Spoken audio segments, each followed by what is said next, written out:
अभी हम मोहित प्रकाश जी से पूछ रहे थे, आप बड़े हो कि आनंद मोहन बड़े?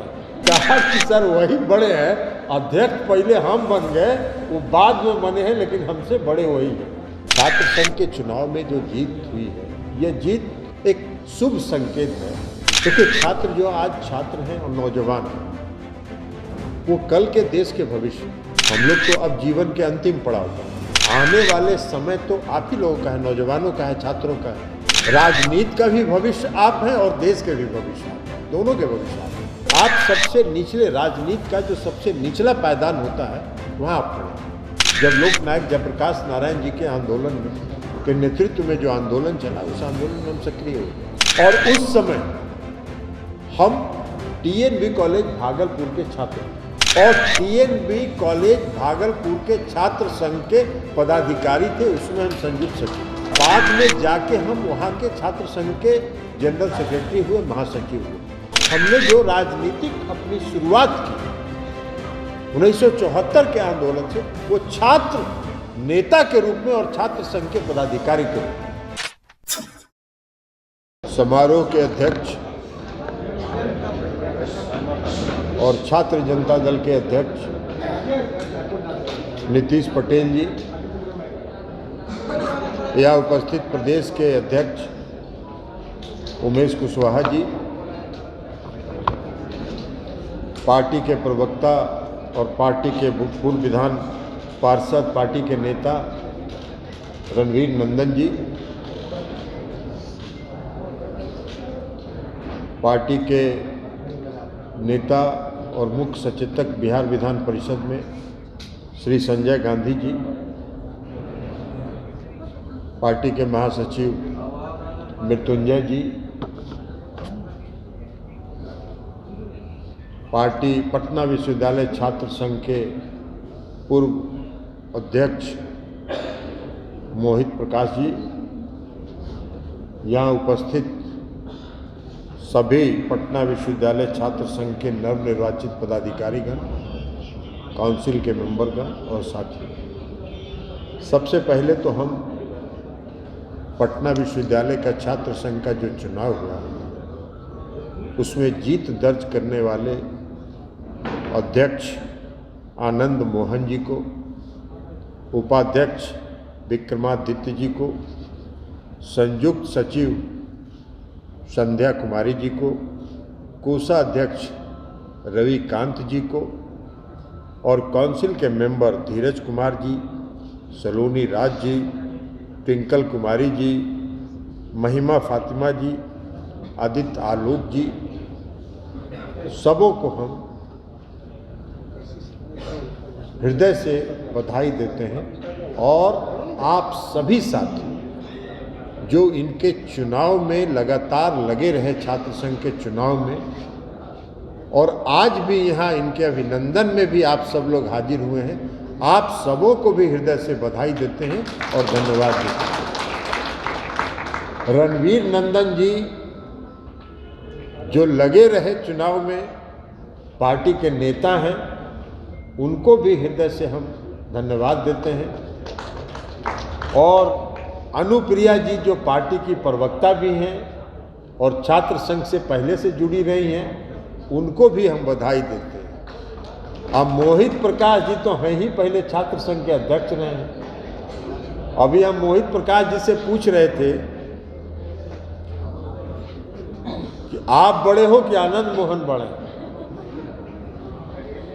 तो ही कहा कि सर वही बड़े हैं, अध्यक्ष पहले हम बन गए, वो बाद में बने हैं, लेकिन हमसे बड़े वही हैं। तो हम मोहित प्रकाश जी को भी बधाई देते हैं और पूरी टीम को हम बधाई देते हैं। देखिए, यह जीत जो है, छात्र संघ के चुनाव में जो जीत हुई है, यह जीत एक शुभ संकेत है और आने वाले समय का एक शुभ संकेत है।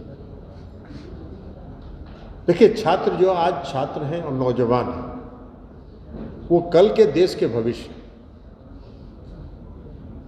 हम लोग तो अब जीवन के अंतिम पड़ाव पर हैं, आने वाले समय तो आप ही लोगों का है, नौजवानों का है, छात्रों का है। राजनीति का भी भविष्य आप हैं और देश के भी भविष्य आप हैं, दोनों के भविष्य आप हैं। क्योंकि आप सबसे निचले, राजनीति का जो सबसे निचला पायदान होता है वहाँ आप खड़े हैं। मैं आपको अपना अनुभव बताऊँ, 1974 के आंदोलन में हम सक्रिय हुए। जब लोकनायक जयप्रकाश नारायण जी के आंदोलन में के नेतृत्व में जो आंदोलन चला, उस आंदोलन में हम सक्रिय हुए। और उस समय हम टीएनबी कॉलेज भागलपुर के छात्र थे, और टीएनबी कॉलेज भागलपुर के छात्र संघ के पदाधिकारी थे। उसमें हम संयुक्त सचिव थे, और बाद में जाके हम वहाँ के छात्र संघ के जनरल सेक्रेटरी हुए, महासचिव हुए। तो हमने जो राजनीतिक अपनी शुरुआत की 1974 के आंदोलन से, वो छात्र नेता के रूप में और छात्र संघ के पदाधिकारी के रूप में। तो इसलिए हमने ये कहा कि आप देश के भविष्य, आप राजनीति के भी भविष्य, किसी को नहीं पता है कि आने वाले समय में, हम जब छात्र आंदोलन में आए थे 74 में, तो हम कभी कल्पना भी नहीं किए थे कि हम किसी पार्टी के सांसद बनेंगे, किसी पार्टी से हम किसी पार्टी के राष्ट्रीय प्रदेश अध्यक्ष बनेंगे, लेकिन बने। तो इसलिए आप में जो प्रतिभा है वो आज आप नहीं कोई इसको जानता है, लेकिन भविष्य में आप ही राजनीति के भी भविष्य हैं और देश के भी भविष्य। देखिए, आज सबसे बड़ी समस्या क्या है नौजवानों के सामने? आज नौजवानों के सामने में अभी चर्चा कर रहे थे रणवीर नंदन जी, केंद्रीय विश्वविद्यालय की मांग का जो सबसे पॉपुलर चुनाव प्रचार में और चुनाव अभियान में जो सबसे पॉपुलर डिमांड, मुख्यमंत्री नीतीश कुमार जी ने ठीक कहा, हाथ जोड़ के प्रार्थना किया था इस देश के आदरणीय प्रधानमंत्री नरेंद्र मोदी जी से कि भाई पटना विश्वविद्यालय को आप केंद्रीय विश्वविद्यालय का दर्जा दीजिए। आप आज घोषणा कीजिए। प्रधानमंत्री जी ने एक शब्द उस पर चर्चा भी नहीं किया, यह भी नहीं कहा, न हाँ कहा न ना कहा। देखिए, पटना में आज एनआईटी है, आप सबको मालूम है। पटना यूनिवर्सिटी के छात्र, मुख्यमंत्री नीतीश कुमार जी भी पटना विश्वविद्यालय के छात्र हैं, और पटना इंजीनियरिंग कॉलेज के छात्र हैं। वो जब सांसद थे, हम लोग भी सांसद थे, तो उस समय उन्होंने मुरली मनोहर जोशी जी जो मंत्री थे, शिक्षा विभाग के एचआरडी मिनिस्टर थे, मानो उनको जाके उन्होंने कहा कि पटना इंजीनियरिंग कॉलेज देश का सबसे पुराना इंजीनियरिंग कॉलेज है, उसको आप एनआईटी बनाइए। और मुरली मनोहर जोशी जी ने इसको स्वीकार किया, और आज एनआईटी पटना में बना। तो इसलिए हम कह रहे हैं कि नीतीश कुमार जी का जो लगाव रहा, और इसलिए उन्होंने केंद्रीय विश्वविद्यालय की मांग की। हम लोग जब यह चर्चा करते हैं कि आज का जो एनडीए है, राष्ट्रीय जनतांत्रिक गठबंधन है, वो पुराना अटल जी का और आडवाणी जी वाला एनडीए नहीं है। इसलिए कि अटल जी और आडवाणी जी का जो एनडीए था, उसमें नीतीश कुमार जी ने मांग किया और उसको सहर्ष स्वीकार किया गया। और आज के एनडीए का अंतर यही है कि वही नीतीश कुमार जी बिहार के मुख्यमंत्री के रूप में मांग कर रहे हैं प्रधानमंत्री से पटना विश्वविद्यालय के फंक्शन में, और प्रधानमंत्री चुप रह जाते हैं। तो क्या पटना विश्वविद्यालय सबसे पुराना यूनिवर्सिटी है, सबसे पुराना यूनिवर्सिटी है इस देश का, और आज पटना यूनिवर्सिटी को केंद्रीय विश्वविद्यालय का दर्जा क्यों नहीं मिलेगा? नहीं हो। देखिए, आज नौजवानों को और छात्रों के साथ सबसे बड़ी समस्या है रोजगार की, बेरोजगारी की।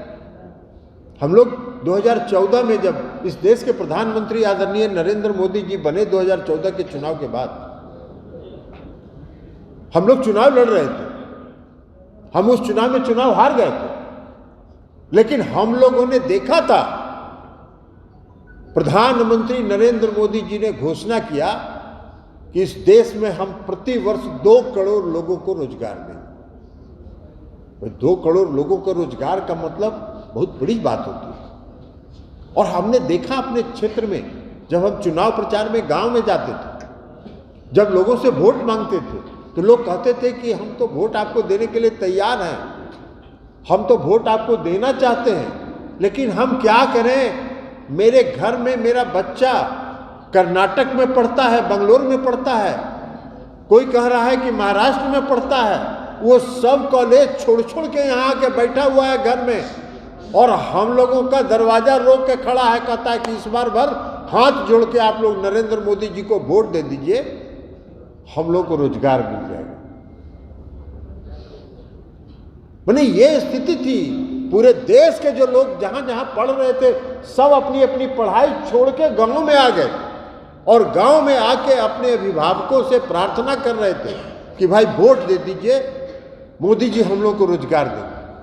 भाई 8 साल हो गया, 16 करोड़ लोगों को तो रोजगार मिलना चाहिए था। तो आप लोग बताइए, पढ़े लिखे आप लोग, पटना यूनिवर्सिटी छात्र संघ के सभी पटना विश्वविद्यालय के छात्र हैं, आप लोग बताइए कि कितना 16 करोड़ मिला रोजगार? मिला क्या? क्या मिला? अग्निवीर। अग्निवीर क्या हुआ है? अग्निवीर। देखिए, हम सांसद हैं, हमको मालूम है। 2020 कोरोना के पीरियड शुरू हुआ 2020 के पहले, और 2020 से कोरोना पीरियड शुरू हुआ उसके पहले भारतीय सेना में जो नियमित नियुक्ति होती है, कैंप लगकर आकर लगभग लाखों नौजवानों का चयन हो गया था 2020 के पहले। उनका मेडिकल हो गया और सिर्फ उनके नियुक्ति पत्र जारी करना बाकी था। नहीं, सबको फाड़ के फेंक दिया गया, और उसके जगह पर क्या बना? अग्निपथ योजना। अग्निपथ योजना क्या है भाई? तो 4 साल के लिए हम आपको लेंगे और उसके बाद रोड पर हम टाला देंगे। वही 4 साल, अगर कोई आप छात्र हैं, आपका अगर 20 साल, 21 साल, 22 साल उम्र हुआ, और 4 साल जाके आप अग्निवीर का नौकरी कर लीजिएगा, और वहां से जब निकाल के बाहर कर देगा, तो कहां रोजगार खोजिएगा आप तो उसके लायक भी नहीं बचिएगा कि आप रोजगार खोज सकें। तो ये बेरोजगारी के प्रति इस सरकार का नजरिया है। आप सब लोग पढ़े लिखे लोग, छात्र हैं, रोज टीवी देखते हो। इस देश में आज बेरोजगारी सबसे बड़ी समस्या है। कभी आपने टीवी पर देखा है कि केंद्र की सरकार ये चर्चा करे कि हम बेरोजगारी दूर करने के लिए और इस देश में रोजगार सृजन के लिए हम ये योजना बना रहे हैं? कभी आज तक कभी चर्चा होती है टीवी में? नहीं होती। चर्चा क्या होती है? कैसे धार्मिक उन्माद फैलाना। सुबह से शाम तक अगर टीवी देखिएगा, कभी हमारी बात आज मान लीजिए और कल देखिएगा, भोरे टीवी खोलिएगा, शाम तक देखिएगा, खाली दिन भर यही चलेगा कि कहां शिवलिंग निकल गया, कहां मूर्ति निकल गया, कहां पूजा हो रहा है, कहां इस देश के प्रधानमंत्री कैसे पूजा कर रहे हैं, कैसे जल ढार रहे हैं, कौन सा ड्रेस पहन के गए हैं, कैसे केदारनाथ मंदिर में समाधि में बैठे हैं। यही हो भाई, देश की सरकार है। देश में सरकार बनती है किस लिए? आज नीतीश कुमार जी बिहार में 17 साल से राज कर रहे हैं, बिहार के मुख्यमंत्री। कैसे? क्यों? इसलिए कि उन्होंने काम किया। इस राज्य की जो समस्या है, उस समस्या से उन्होंने उसका समाधान किया, राज्य की सड़कों का निर्माण कराया, हर घर बिजली पहुंचाने का काम किया, कानून व्यवस्था दुरुस्त करने का काम किया। तो ये स्थिति, तो आप केंद्र की सरकार है, जो देश की समस्या है उसके प्रति कोई नजरिया नहीं है, कोई योजना नहीं है, भावना को भड़का के वोट लेना। अरे भाई, भावना को भड़का के कुछ दिन के लिए चल जाएगा, कितना दिन आप चलाइएगा? 10 साल हो गया, 2024 में जब चुनाव होगा तो 10 साल होगा, तो 10 साल में हिसाब तो बताइएगा ना इस देश की जनता को कि भाई 10 साल आपने हमको शासन करने का अवसर दिया, हम इस देश के प्रधानमंत्री 10 वर्ष रहे और 10 वर्षों में हमने देश की इन समस्याओं का समाधान करने का काम किया। वो बताए? वो नहीं बताए, इसलिए कि कुछ किया ही नहीं, सिर्फ भावना भड़का के वोट लेने का काम किया। तो इसलिए हम आपसे ये कहना चाहेंगे कि आप देश के भविष्य हैं, अपनी जो समस्याएं हैं, जो बेरोजगारी की समस्या है, जो महंगाई की समस्या है, जो आपके पटना विश्वविद्यालय की समस्या है, उन समस्याओं के प्रति सजग रहें। और नीतीश पटेल जी से हम आग्रह करेंगे और रणवीर नंदन जी से भी आग्रह करेंगे कि देखिए, सिर्फ पटना विश्वविद्यालय का छात्र संघ का चुनाव जीत गए तो इतने से चद्दर ओढ़ के सोइए मत। अभी पाटलिपुत्रा विश्वविद्यालय का चुनाव होने वाला है, तो अब कल से पाटलिपुत्रा विश्वविद्यालय के छात्र संघ के चुनाव में लग जाइए। और कोई जरूर नहीं है, अब तो पाटलिपुत्रा विश्वविद्यालय के बहुत सारे कॉलेज तो पटने में है, तो सब पटने में है। और पटना यूनिवर्सिटी से हुजूम में निकलिए और हर कॉलेज में जाके प्रचार करिए, उम्मीदवार तय करिए। हम लोग तो कहीं हस्तक्षेप करते नहीं। इस बार पटना विश्वविद्यालय छात्र संघ का चुनाव था, हमारे पास लोग आए, हमने नीतीश पटेल जी अध्यक्ष जी को कहा कि सभी जो छात्र नेता हैं सबको बैठा लीजिए और सबको बैठा के आपस में आप लोग तय करिए कौन उम्मीदवार होगा, और हम लोग को पार्टी की तरफ से जो भी मदद करना होगा हम लोग उसको मदद करने का।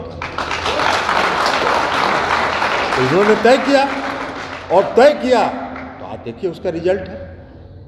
हमको एक और चुनाव याद आ रहा है, जब मोहित जी हुए थे अध्यक्ष, तो एक आध आदमी थे जो अपने को बहुत बड़ा भारी स्ट्रेटजी वाले समझते थे, अपने को बहुत बड़े, तो रणनीतिकार थे। तो हम रणनीतिकार स्ट्रेटजिस्ट वही ना होता है, तो वो रणनीतिकार थे। एक वो मोहित प्रकाश जी जीते थे और उनके साथ एक आध दो लोग और जीते थे। इतना भारी हंगामा किए पटना में कि कहाँ कहीं छापा मरवा रहे हैं, तो कभी बंद शीशा चढ़ा के VC के घर पर चले जा रहे हैं। क्या मतलब है भाई, ये छात्रों का चुनाव है, छात्र को अपना प्रचार करने दीजिए, छात्र को अपना चुनाव लड़ने दीजिए। आप बाहर से जो उसको मदद कर सकते हैं वो मदद करिए। और हम लोगों ने इस बार कोई नहीं, कहीं से कोई हाय नहीं किया। नीतीश पटेल जी से हम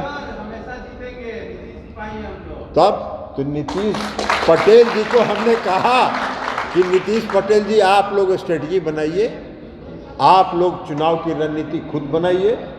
रणवीर नंदन जी आपके गार्जियन हैं, उस समय भी थे, वो रणनीतिकार के साथ भी थे। तो इसलिए हमने कहा कि आप लोग अपनी रणनीति बनाइए, अपना चुनाव प्रचार कीजिए। हम लोगों को जो मदद मांगिएगा हम लोग सदैव 24 घंटा मदद करने के लिए तैयार हैं। और यही कह के हम आज आप सभी साथियों को फिर से बधाई देते हैं कि अब आने वाले समय में पाटलिपुत्रा का भी चुनाव है और दूसरे यूनिवर्सिटी का चुनाव है। नीतीश पटेल जी बनाइए टीम और सब जगह दौरा करिए और हर यूनिवर्सिटी में उम्मीदवार तय करिए, और हम लोगों से जो सहायता लेना हो हम लोगों से सहायता लीजिए और चुनाव को जीतिए और देश के भविष्य में अपने आप को स्थापित करिए। यही आपसे आग्रह और विनती करते हुए हम अपनी बात पुनः सबको बधाई देते हुए समाप्त करते हैं।